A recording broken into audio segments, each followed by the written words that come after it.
बिस्मिल्लाहिर्रहमानिर्रहीम। अस्सलाम वालेकुम नाज़रीन, आप यूट्यूब चैनल देख रहे हैं। मैं इमरान खान हूँ। इंडिया ने पाकिस्तान पे इल्ज़ाम लगाया और बड़ा सीरियस एलिगेशन है, लेकिन ये लगाया किस वक्त है और इसकी वजह क्या है, पहले तो आप एलिगेशन सुन लें। भारत की फ़ौज के हुकाम ने पाकिस्तान की फोर्सेस पर इल्ज़ाम लगाया है कि वो मजहबी इंतहा पसंदों को मुतनाज़ कश्मीर को तकसीम करने वाली लाइन ऑफ कंट्रोल को अबूर करके नई दिल्ली के ज़ेरे इंतज़ाम जो मकबूजा कश्मीर का इलाका है उसमें दाखिल होने में मदद दे रही है। पाकिस्तान की फ़ौज यहाँ से मुजाहिदीन को पाकिस्तान से मकबूजा कश्मीर में भिजवा रही है। ये इल्ज़ाम है भारत का और भारतीय फोर्सेस का। और उन्होंने जो फौजी हुकाम है उन्होंने दावा किया कि गुज़िश्ता 10 रोज़ के दौरान भारत के जो मकबूजा कश्मीर के इलाके हैं वहाँ ज़िला बारामूला और उड़ी सेक्टर, यहाँ LOC पर दरअंदाजी की 2 कोशिशें हुई हैं पाकिस्तान की जानिब से। ये इल्ज़ाम है इंडिया का, और इसमें 5 अस्करियत पसंदों को भारत की जानिब से मारा गया है और उनको कत्ल किया गया है और एक को गिरफ्तार भी किया गया। उन सब का ताल्लुक वो कहते हैं जी पंजाब से है और पाकिस्तान का जो सूबा पंजाब है उससे, और ये लश्कर तैयबा के लोग हैं। ये भारत का एलिगेशन है। और भारत ने ये एलिगेशन किस वक्त लगाया? ये उस वक्त लगाया जब 100 से ज़्यादा चाइनीज़ आते हैं दंदनाते हुए और 55 के करीब उनके पास घोड़े हैं। वो भारत में दाखिल होते हैं, 5 किलोमीटर अंदर आते हैं और अंदर आके पुलों को तोड़ते हैं। जो इंफ्रास्ट्रक्चर भारतीय फौज ने वहां पे बनाया फौजी नुक्ता नज़र से, उसको तबाह करते हैं। कई घंटे तक भारत के अंदर रहते हैं। भारतीय फौज की जरूरत नहीं होती कि उनकी तरफ देखे और वो अपनी कार्रवाई करके वापस चले जाते हैं। और उसके बाद भारतीय फौज उनको, यानी उनका तो नाम भी नहीं लेते, उनको तो उन्हों कह के बुलाते हैं। जैसे कोई नई नवेली दुल्हन है और वो चाइनीज़ फौजियों का नाम भी नहीं लेते, उनके बारे में बात भी नहीं करते, उन पर कोई स्टेटमेंट भी नहीं देते, डरते रहते हैं। यानी हमारे वज़ीर आज़म ने जब अक़वाम मुत्तहिदा में बात की तो भारत का नाम लिया, खुल कर लिया, लेकिन भारत ने चीन का नाम नहीं लिया। चीन ने भारत को मारा। भारत नाम लेने से कतराता है, लड़ाई क्या लड़ेगा। इवन पाकिस्तान का भी नाम नहीं ले पाया। ये पाकिस्तान के साथ बड़ी ज्यादती की है भारत ने। नाम लेता तो वह उल्टी ये तदबीर उनको पड़ जाती। अब चाइनीज आए, उन्होंने अपना काम डाला और डाल के वापस चले गए। वो 100 से ज्यादा चीनी फौजी उनको नजर नहीं आए जो घंटों तक भारतीय हुदूद के अंदर उत्तराखंड के इलाके में रहे। लेकिन उन्हें पाकिस्तानी फौजियों की ये इंफॉर्मेशन भी मिल गई कि पाकिस्तान की फौज ने ट्रेंड किए लोग पंजाब से लेके आए, उनको ले जाके भिजवा रहे थे और वहां पे इंडियन फौजियों से झड़प हो गई और उसके अंदर शहीद हो गए। तो ये सारा एक फॉल्स प्रोपेगेंडा है, एक झूठा प्रोपेगेंडा है दुनिया की तवज्जो हटाने के लिए। दुनिया की तवज्जो किस चीज से हटाने का ये प्रोपेगेंडा है, वो इस वीलॉग में मैं आपको अभी बताऊंगा कि भारत इस वक्त ये क्यों कर रहा है। क्योंकि भारत के साथ लड़ते लड़ते ना, या भारत के मीडिया के साथ लड़ते लड़ते हमारी बड़ी ट्रेनिंग हो गई।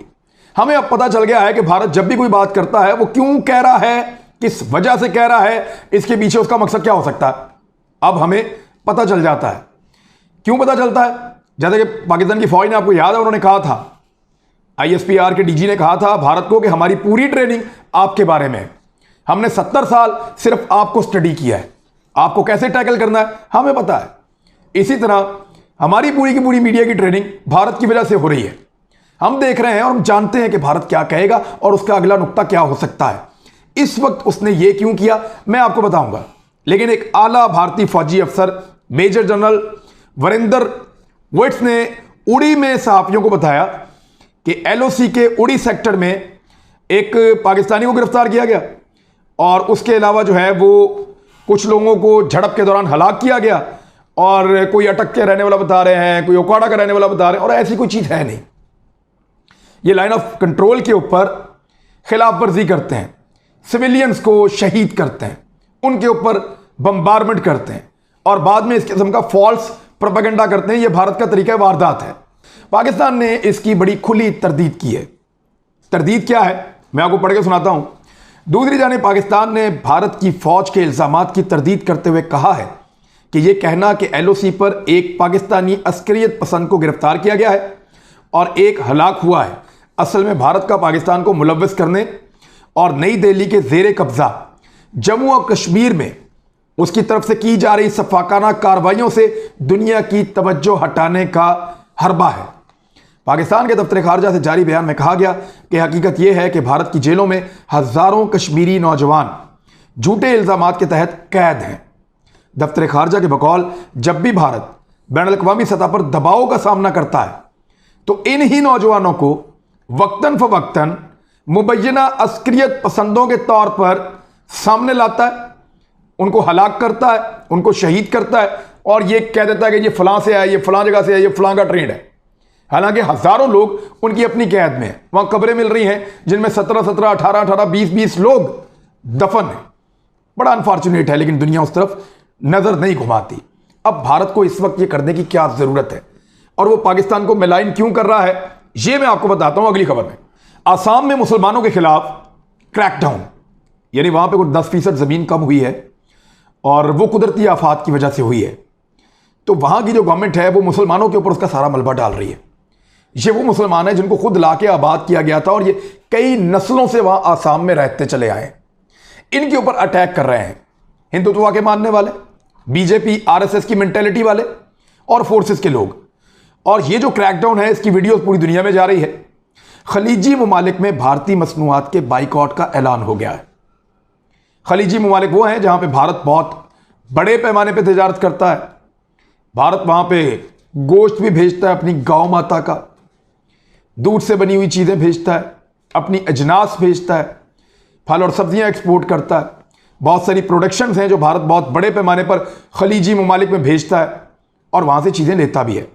तो भारतीय हुकाम की जानिब से आसाम में हजारों मुसलमानों को तशद्दुद और बेदखल किए जाने के बाद कतर और दूसरे खलीजी ममालिक में भारतीय मसनूआत के बाइकआउट की अपील ट्विटर पर टॉप ट्रेंड बन गई है। भारत की हुक्मरान हिंदू कौम परस्त जमात ने हालिया महीनों में शुमाल मशरकी रियासत में, आसाम की बात मैं कर रहा हूं, मुसलमानों के खिलाफ अपनी इस्लामोफोबिक मुहिम शुरू कर रखी है। इस हफ्ते एक वीडियो भी वायरल हुई जिसमें आपने देखा बड़े दिल खराश मुनाजिर थे कि एक मुसलमान अपनी घरों को, अपनी मस्जिद को, अपने इलाके को बचाना चाहता है और वो पत्थर लेकर आता है। तो उस मुसलमान को कैसे ये गोलियां मारते हैं, गोलियां मारने के बाद उसको ज़मीन पे गिराते हैं और मुसलमानों को कत्ल करते हैं, फिर उसकी लाश के ऊपर कूदते हैं, उछलते हैं, रक्स करते हैं। इंतहाई अफसोसनाक है।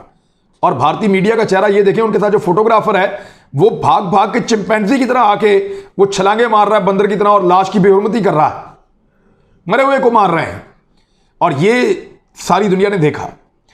हुकूमती फोटोग्राफर जिस तरह का हरकतें कर रहा था, सोशल मीडिया सार्फिन ने भारतीय हुकूमत पर इल्जाम आयद किया है कि वो मुल्क में मुस्लिम कम्युनिटी को जानबूझकर निशाना बना रहे हैं और इस मामले पर आंखें बंद किए हुए हैं। और अब भारतीय मसनूआत के बाइकआउट का मुतालबा किया गया है। तमाम सार्फिन ने बहुत बड़ी तादाद में मोदी हुकूमत के अलावा इस्लामी ममालिक की तंजीमों, इस्लामी ममालिक के रहनुमाओं और अक़वाम मुत्तहिदा को तनकीद का निशाना बनाया और सवालात किए कि आप कहां हैं, जबकि भारतीय हुकूमत मुसलमान मर्दों, औरतों और बच्चों के खिलाफ घिनौने जराइम कर रही है। यह खलीजी ममालिक से आवाज उठ रही है। मुसलमानों के खिलाफ भारतीय हिंदुत्वा फाशिस्ट हुकूमत के जराइम के खिलाफ अरब दुनिया भारतीय मसनूआत का बाइकआउट कर रही है। और यह दूसरी बार है जब यह ममालिक किसी खास मुल्क की चीज़ों के बाइकआउट का मुतालबा कर रहे हैं। इससे पहले उन्होंने फ्रांस की प्रोडक्ट्स के बाइकआउट का ऐलान किया था और फ्रांस को नुकसान हुआ था। और इंडिया की तो इतनी पसली भी नहीं है और उनका बहुत ज़्यादा इन्हिसार है इन मुल्कों के ऊपर। आप डाटा निकाल कर देखें, आप हैरान हो जाएंगे। तो भारत को बहुत बड़ा धचका लगने वाला है इस वजह से कि उनकी मार्केटिंग की हुई चीज़ें मार्केट में पड़ी रह जाएंगी। अरबों के पास बहुत सारे ऑप्शन हैं, वो दूसरी ऑप्शन से अपनी ज़रूरियात पूरी कर सकते हैं। एक बड़ी मार्केट है, लेकिन भारत को इसका नुकसान होगा। भारत का एक और इत्तेहादी है, मैंने आपको एक दिन पहले बताया कि इसराइल ने भारत के खिलाफ लिखा है और उन्होंने लिखा कि भारत में मुसलमान इस वक्त दुनिया में जहां पे सबसे ज़्यादा जुल्म, तशद्दुद और परेशानी का शिकार है वो भारत है और भारत उनके साथ बहुत ज्यादती कर। ये इसराइल में लिखा है, हैरिट्स में। इसराइल वो मुल्क है जो भारत के साथ हर दफा खड़ा हुआ जब उन्होंने पाकिस्तान के ऊपर अटैक किया या प्लान भी किया। इसराइल इवन प्लानिंग के अंदर भी मुबैना तौर पर शामिल रहा। लेकिन इसराइली अखबारात लिख रहे हैं कि भारत बहुत जालिम है, फाशिस्ट है, जुल्म कर रहा है, अकलियतों को खासतौर पर मुसलमानों को दबा रहा है। अब एक फ्रांस के मुसन्निफ हैं, मगरबी दुनिया में भी जो भारत की दम तोड़ती जमहूरियत है उस पर एक खामोशी तो है, लेकिन उस खामोशी के अंदर अब आवाजें आना शुरू हो गई हैं। किंग्स कॉलेज लंदन में भारतीय सियासत और समाजियात के प्रोफेसर और फ्रांसीसी मुसन्निफ क्रिस्टोफ जेफरलॉफ, उन्होंने प्रिंसटन यूनिवर्सिटी में शाया होने वाली अपनी हालिया किताब मोदी का हिंदुस्तान, हिंदू कौम परस्ती और नस्ल परस्ताना जमहूरियत का ज़हूर, इसके ऊपर एक बड़ी डिटेल उन्होंने बुक लिखी है। उसका जो उर्दू में तर्जुमा है वो ये है कि मोदी का हिंदुस्तान, और इसकी जो डिटेल है आगे वो ये है कि हिंदू कौम परस्ती और नस्ल परस्ताना जमहूरियत का ज़हूर, यानी एक नई किस्म की जमहूरियत मोदी लेकर आया भारत में। इसमें इस हवाले से बहुत सारे सवालात उठा दिए। प्रोफेसर क्रिस्टोफ ने अपनी किताब में कहा कि हाल ही में अक़वाम मुत्तहिदा में मोदी ने खोखला दावा किया है कि जमहूरियत ने भारत में जन्म लिया, मगर किसी ने मोदी से यह नहीं पूछा कि आज भारत में जमहूरियत का हाल क्या है। वहां तो जमहूरियत सवाल पजीर है। साल हा साल भारत में कमजोर होती जमहूरियत को मुख्तलिफ आलमी इदारों ने भी दस्तावेजी सबूतों के साथ अब तस्लीम कर लिया है। 2018 में वैरायटी ऑफ डेमोक्रेसी इंस्टीट्यूट, इन्होंने भारत को लिबरल डेमोक्रेसी के बजाय इलेक्टोरल डेमोक्रेसी करार दे दिया था, क्योंकि वहां सिविल सोसाइटी और मीडिया की आजादी सल्ब की जा रही है। 2019 में इकोनॉमिस्ट इंटेलिजेंस यूनिट के डेमोक्रेसी इंडेक्स पर भारत 10 पॉइंट तनजली के बाद 51वें नंबर पर आ गया था। डेमोक्रेसी इंडेक्स में भारत एक नाकाम जमहूरियत के तौर पर दर्ज है, क्योंकि वहां समाजी आजादियां महदूद तर होती चली जा रही हैं। 2020 में एक और रिपोर्ट का हवाला फ्रीडम हाउस ने भी अपनी सालाना रिपोर्ट में भारत को तशवीश वाले ममालिक में शामिल किया था। किताब में बताया गया है कि फ्रीडम इंडेक्स 2020 में जमहूरियत और इंसानी आजादियों के हवाले से भारत सबसे ज्यादा बदतरी और तनजली का शिकार होने वाला मुल्क है। फ्रीडम हाउस ने सिक्योरिटी, तौहीन अदालत और गद्दारी वगैरह के नाम पर बनने वाले काले कवानीन के जरिए जमहूरी आवाजों को दबाए जाने पर इंतहाई तशवीश का इजहार किया था। भारत प्रेस की आजादी के हवाले से भी 9 पॉइंट्स की तनजली के बाद 142वें नंबर पर खड़ा है, लेकिन उसके खिलाफ बात नहीं की जाती। हिंदू इंतहा पसंद कौम परस्त सेल्फ सेंसरशिप के लिए तरह तरह के हरबे इस्तेमाल कर रहे हैं। भारत में हिंदुत्व के खिलाफ हर आवाज को मुल्क कौम दुश्मनी और गद्दारी से जोड़ा जाता है। यानी अगर कोई ये कहे कि मुसलमानों को ना मारो, कोई ये कहे कि अक़लियतों को जीने का हक है, कोई ये कहे कि हिंदुत्व के जो आपके कट्टर नजरियात हैं, जिनकी बुनियाद पे आप पूरे खित्ते पे कब्जा करना चाहते हैं, जिनकी किताबों में यह लिखा है कि वो मानसरोवर से लेकर यानी तिब्बत के ऊंचे पहाड़ों से लेकर यहां कलर कहार पाकिस्तान के अंदर जो शिव का आंसू है, कटास राज, यहां तक पूरा हिंदू राज बनाएंगे। जब कोई इसके खिलाफ बात करे कि आप किस दुनिया में रहते हैं, पाकिस्तान एक एटॉमिक पावर है, आप कौन सी जंग की बातें करते हैं, तो ये उनके ऊपर अटैक करते हैं, उनके ऊपर हमले करते हैं और उस आवाज को दबाने की कोशिश करते हैं। और हर ऐसी आवाज को मुल्क कौम दुश्मनी और गद्दारी से जोड़ दिया जाता है। मगर इन तमाम हकायक से मगरिब नजरें चुरा रहा है, जो वो ज्यादा देर तक नहीं कर पाएगा। चीन के खिलाफ नई सर जंग में भारत को प्रॉक्सी के तौर पर इस्तेमाल करने के मंसूबे के बायस उसकी इंसानी हकूक की खिलाफ वर्जियों को नजरअंदाज किया जाता है। यह बात कौन कह रहा है? यह वो किताब कह रही है।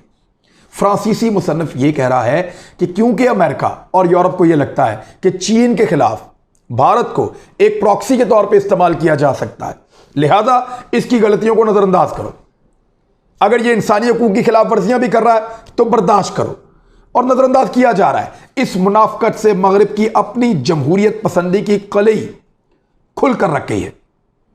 यानी उनका जो अपना पोल था वो खुल गया है कि वो कितने जमहूरियत पसंद हैं, कितने इंसानियत के दोस्त हैं, कितना इंसानी हकूक का ख्याल रखते हैं। पूरा पोल मगरिब का खुल गया है।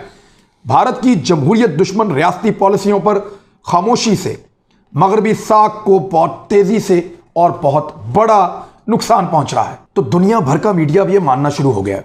टाइम मैगजीन ने इसके बारे में बताया, न्यूयॉर्क टाइम ने बताया इसके बारे में, वॉशिंगटन पोस्ट ने इसके बारे में लिखा, दुनिया भर में आर्टिकल छप चुके हैं। शायद ही दुनिया को कोई बड़ा पेपर, बड़ा अखबार या बड़ा मुसन्निफ ऐसा हो जो इसके बारे में अब बात नहीं कर रहा। लोग बड़ी क्लैरिटी के साथ ये राय बन चुकी है हर दिमाग के अंदर के भारत ज्यादती कर रहा है। इसराइल भी बोल पड़ा, यूरोपियन अखबारात भी बोल पड़े, अमेरिकन अखबारात भी बोल पड़े, और बहुत बड़ा इत्तेहादी है फ्रांस के अंदर से ऐसी एक किताब लिखी जा रही है कि हिंदुत्व एक नाकाबिले शिकस्त चीज बनती जा रही है भारत में। जो भी उसके खिलाफ राय देगा उसको गद्दार डिक्लेयर किया जाता है, और उसके ऊपर हमले किए जाते हैं। ये इंकशाफात भारत में से हो रहे हैं और भारत को यहां तक पहुंचाने वाला कौन है?